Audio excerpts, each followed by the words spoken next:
Love that shirt. Love the shirt. I just want to kick it off with that. I don't really know what else to say, but other than the shirt. Thank you so much. Technically I did wear it just for you. So Thank you. Look at that. Interview over. Thank you. That's it. No. My first question to you is you obviously play Charlie in the upcoming film Fire Island. What attracted you to this role? A couple of things. First off,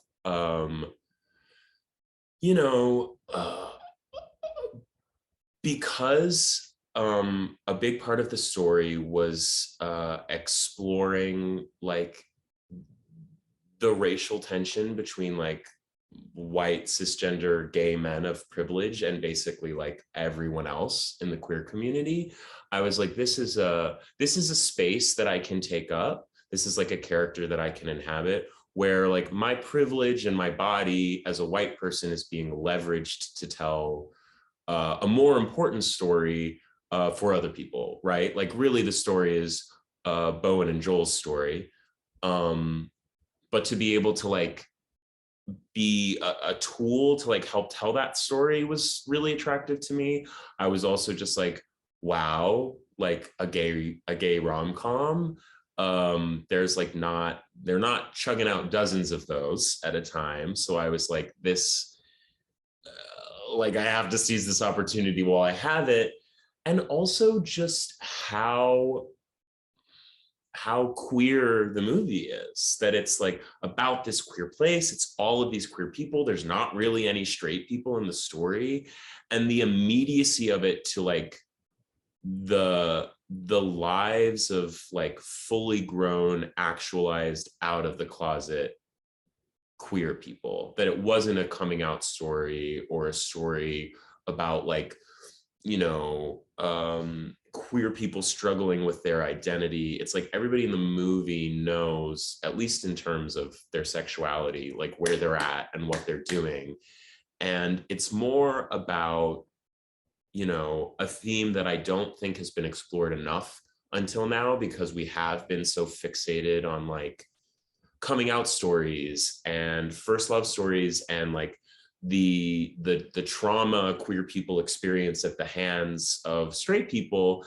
But this was a story about the ways that we are cruel sometimes to each other. And I think that that's something that we have to talk about, right? And that we have to like articulate and digest it through art. And because we just like haven't had as much room at the table up until now. I don't know that that's happening, but like this script, even though we shot it, a year ago, it's like so relevant. It's so timely. It feels very of the moment. And also it's just like funny and silly. And Bowen, like, I was like, are you kidding? Easiest guy to fall in love with on camera. So many things. I don't know. We could spend the whole interview talking about reasons why I wanted to do the job. But I just felt like it was an important story, and like, I needed to be a part of it. I think that's one of the things that fascinated me about the film is there's so many layers to this story, right? Yeah. And it's not just on screen, but off screen, as you mentioned. So for me, it's like, I'm sure there's a sense of vulnerability playing within a film like this. Kind of, how did you kind of prepare for something like that? And did the comfort knowing that all these other individuals on set are kind of comfort in that, in their own sexuality, did that help you in your preparation and kind of that nervousness? I think I was so excited to get started. And then when we got on set, I think we all it gradually dawned on us, like the significance of what we were doing and the importance of what we were doing. And then I think there was a lot of pressure that we were putting on ourselves, because we were like, even though we are obviously good people to be telling this story, like, why? I think there was a lot of imposter syndrome of being like, am I the person to tell this story? Like, am I, because it was like such a golden opportunity.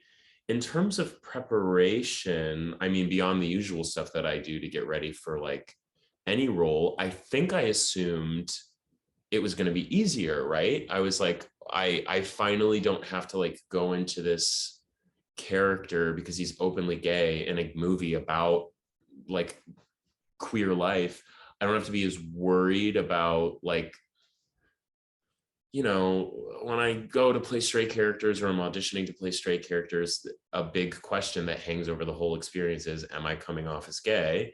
And that was like not a concern in this movie.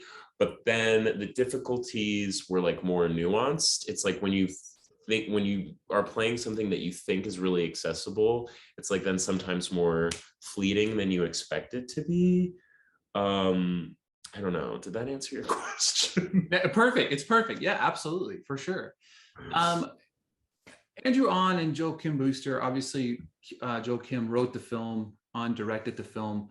What was it like working with not just Joe Kim on screen, but also within that writing process of understanding his script, and then of course working with Andrew as well?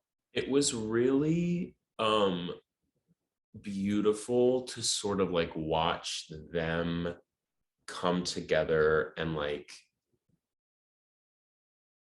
meet in the middle creatively in terms of, I think, and a lot of the reviews have noted this too, I think taken in a different creative direction, it would have still been a really silly, funny, happy movie, but it might have been relegated further into just like a rom-com, just like a sweet, silly, queer rom-com, which still would have been, you know, groundbreaking in its way. But I think because we had Andrew, he found a way to imbue everything with like all of these layers. He understood the significance of tiny, tiny moments, and he understood a way to like show the story visually that like preserved all of the comedy, but like kept the weight and the truth of what was happening. With Joel, it was just, you know, he like, the island is really important to him. That's a real thing. He really believes in that place and its capacity to do for queer people what it does for everybody in this story. Bring them into contact with people who will love them and support them, you know, foster new communities, have these like sort of eye-opening aha moments that sometimes it feels like you can only have when you're just in the presence of other queer people. He loves that place, and he loves the culture that he's exploring and celebrating in the film, and he loves, you know, having Bowen there and Matt there. It's like many of the dynamics that were being explored on camera, versions of them existed off camera, and it was just really cool to watch someone, and rewarding to be a part of someone bringing something. This wasn't like just a movie to him, you know what I mean? It wasn't just a movie to either of them or to any of us. And so it was like, and you know, sometimes that meant that we were like, whoa, we really have to get this right. But throughout the whole process, there was like a focus and like an energy and a joy that came from being like, we're not just making, you know, we're not just like blowing aliens up or like, I don't know, you know what I mean? It's not that there's Absolutely, anything wrong 100% with what those you're movies, saying. and not Yeah. that like you should only make art that feels very immediate to your personal experience, but just like watching this dream that Joel had had for such a long time that felt like a pipe dream that was like basically impossible, watching it come to life and fruition in such an immediate way has just been very rewarding. While working on this project, what is something you learned about yourself playing in that role of Charlie? Oh, um that I am actually pretty awkward and easy to fluster. I don't know. Like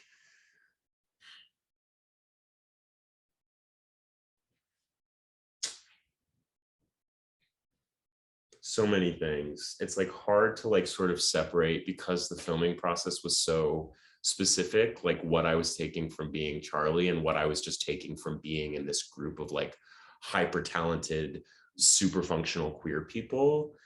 I guess like,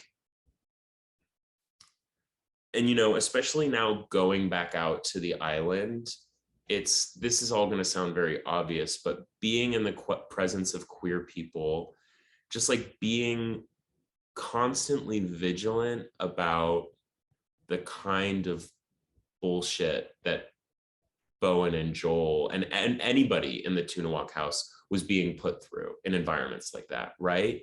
Like, not just because I think where Charlie enters the movie is sort of like, well, I'm nice and like I like everybody, so there's no problem. But it's like, no, right? If you're surrounded by people who are perpetuating these like harmful divisions and this like pyramid scheme of like, or food chain of like being gay, I don't know, I just like paying attention to the people that you're bringing into those spaces and paying attention to the way that those spaces operate and like recognizing where you need to be